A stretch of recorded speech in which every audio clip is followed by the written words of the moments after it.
বন্ধুরা, মহাকাশের বুকে আমেরিকার ইলন মাস্ক এবং তার কোম্পানি স্টারলিংকের একচ্ছত্র দাদাগিরি কি এবার চিরতরে শেষ হতে চলেছে? যে স্পেস ইন্টারনেটের বাজারে এতদিন আমেরিকা আর চীনের মতো পরাশক্তিদের আধিপত্য ছিল, সেখানে কি এবার ধামাকাদার এন্ট্রি নিতে চলেছে আমাদের ভারত? হ্যাঁ, জুন মাস 2026-এর আপডেট কিন্তু সেই খবরই দিচ্ছে। এই মুহূর্তের সবথেকে ব্রেকিং নিউজ হলো, মহাকাশের বুক চিরে পুরো ভারতে সুপারফাস্ট ইন্টারনেট পৌঁছে দিতে রিলায়েন্স জিও তার নিজস্ব 16টি এলইও স্যাটেলাইট লঞ্চ করার একটি মেগা প্ল্যান ঘোষণা করেছে, যা সরাসরি টক্কর দেবে ইলন মাস্কের স্টারলিংক এবং অ্যামাজনের প্রজেক্ট কুইপারকে। না, আপনি যেটা ভাবছেন সেটা কিন্তু নয়। মানে আম্বানি কাকু যে শুধুমাত্র বাণিজ্য বা ব্যবসার উদ্দেশ্যে এটি করেছে তা কিন্তু নয়। এর সাথে জড়িয়ে রয়েছে আমাদের ভারতের জাতীয় নিরাপত্তা এবং ভূ রাজনীতি। এর ফলে লাদাখের দুর্গম গালওয়ান উপত্যকা থেকে শুরু করে অরুণাচলের বরফাবৃত সীমান্ত কিংবা ভারত মহাসাগরের আন্দামান নিকোবর দ্বীপপুঞ্জ, যেখানে সাধারণ মোবাইল টাওয়ার কাজ করে না, সেখানে আমাদের বীর জওয়ানরা এবার সরাসরি মহাকাশ থেকে ভারতের নিজস্ব এবং সম্পূর্ণ সুরক্ষিত একটি স্যাটেলাইট ইন্টারনেট পাবে। বিদেশি কোনো কোম্পানির সার্ভারের ওপর ভারতকে আর কোনো ভরসা করতে হবে না। জানি হয়তো আপনারা অনেকেই ভাবছেন যে স্যাটেলাইট ইন্টারনেট তো আগেও ভারতবর্ষে ছিল, তাহলে জিওর এই 16টি স্যাটেলাইট নিয়ে আপনি কেন আমাদের মাথা খারাপ করতে এসেছেন, তাই তো?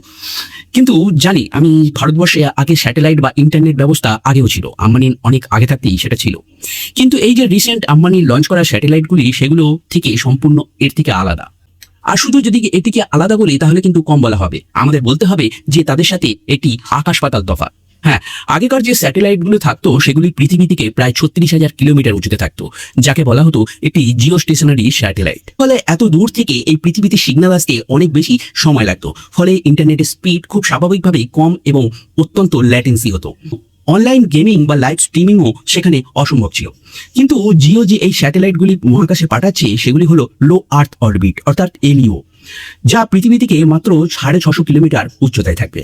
আর এত কাছে থাকার কারণেই এই স্যাটেলাইট থেকে ফাইবারের মতোই দ্রুত গতিতে এবং চোখের পলকে ইন্টারনেট সিগন্যাল সরাসরি আপনার মোবাইল বা রাউটারে চলে আসবে। এতদিন বিশ্বজুড়ে এই এলইও প্রযুক্তিতে একচ্ছত্র রাজত্ব করছিলেন ইলন মাস্কের স্টারলিংক। মাস্ক ভেবেছিলেন ভারতের এই বিশাল বাজার তিনি একাই গ্রাস করবেন, দখল করবেন এবং ভারতীয়দের ডেটা নিজেদের সার্ভারে বন্দী করবেন।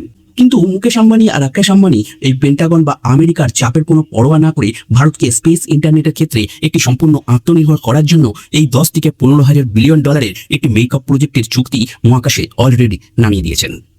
এই প্রজেক্টের আসল ভূ রাজনৈতিক এবং সামরিক গুরুত্বে এটি আমাদের কি সুবিধা দেবে, আমাদের দেশের কি কাজে লাগবে, আমাদের সেনাবাহিনীর কোন কোন ক্ষেত্রে এটি কি কি সুবিধা করতে পারে। আধুনিক যুদ্ধক্ষেত্রে ইন্টারনেট এবং রিয়েল টাইম ডেটা কমিউনিকেশন হলো সবচেয়ে বড় অস্ত্র। ইউক্রেন যুদ্ধে আপনারা দেখেছেন যে কিভাবে রাশিয়ার বিমান হামলায় ইউক্রেন সমস্ত মোবাইল টাওয়ার ধ্বংস হয়ে যাওয়ার পরও ইলন মাস্কের স্টারলিংকের সাহায্যে ইউক্রেনীয় সেনারা ড্রোন হামলা চালিয়েছে। কিন্তু ধরুন যদি পরবর্তীকালে আমাদের ভারতবর্ষ অন্য কোনো দেশের সাথে যুদ্ধে জড়িয়ে পড়ে, আবার দুর্ভাগ্যবশত সেই দেশ যদি হয় আমেরিকা প্রেমী, তাহলে ভারত সেই যুদ্ধে যদি আমেরিকার স্টারলিং বা অন্য কোনো বিদেশি কোম্পানির স্যাটেলাইট ব্যবহার করে, তবে যুদ্ধের সময় যে কোনো মুহূর্তে আমেরিকা যদি তার সেই স্যাটেলাইটের সিগন্যাল বন্ধ করে দেয় বা তার সুইচ বন্ধ করে দেয়, তাহলে কি হবে? বা এমনও পরিস্থিতি আসতে পারে যে চীন আমেরিকার ওপর কোনো চাপ সৃষ্টি করে ভারতের ইন্টারনেট সংযোগ সম্পূর্ণভাবে কেটে দেয়, তখন আমাদের সেনাবাহিনীর কি হবে? ঠিক এই জায়গাতেই কাজ করবে জিওর এই সার্বভৌম সোভারেন এলইও কনসালটেশন বা এলইও। এটি সম্পূর্ণ ভারতের নিজস্ব প্রযুক্তি এবং ভারতের নিজস্ব গ্রাউন্ড স্টেশনের মাধ্যমে এটিকে নিয়ন্ত্রণ করা সম্ভব। লাদাখ বা অরুণাচল সীমান্তে চীনের সাথে যদি কোনোদিন সংঘর্ষ বাড়ার সম্ভাবনা থাকে বা যদিও বেঁধেও যায়, কিংবা ভারত মহাসাগরে চীনার সাবমেরিন ট্র্যাক করার সময় ভারতীয় নৌবাহিনী এবং স্থলবাহিনী সম্পূর্ণ একটি এনক্রিপ্টেড এবং একটি নিশ্ছিদ্র যোগাযোগ ব্যবস্থা পাবে এই ইন্টারনেট ব্যবস্থার মাধ্যমে, এই স্যাটেলাইটের মাধ্যমে।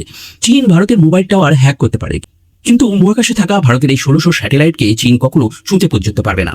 আপনারা হয়তো জানেন যে ইলন মাস্ক গত কয়েক বছর ধরে ভারতের স্টারলিংক আনার জন্য মরিয়া হয়ে চেষ্টা করছেন, কিন্তু তিনি পারছেন না।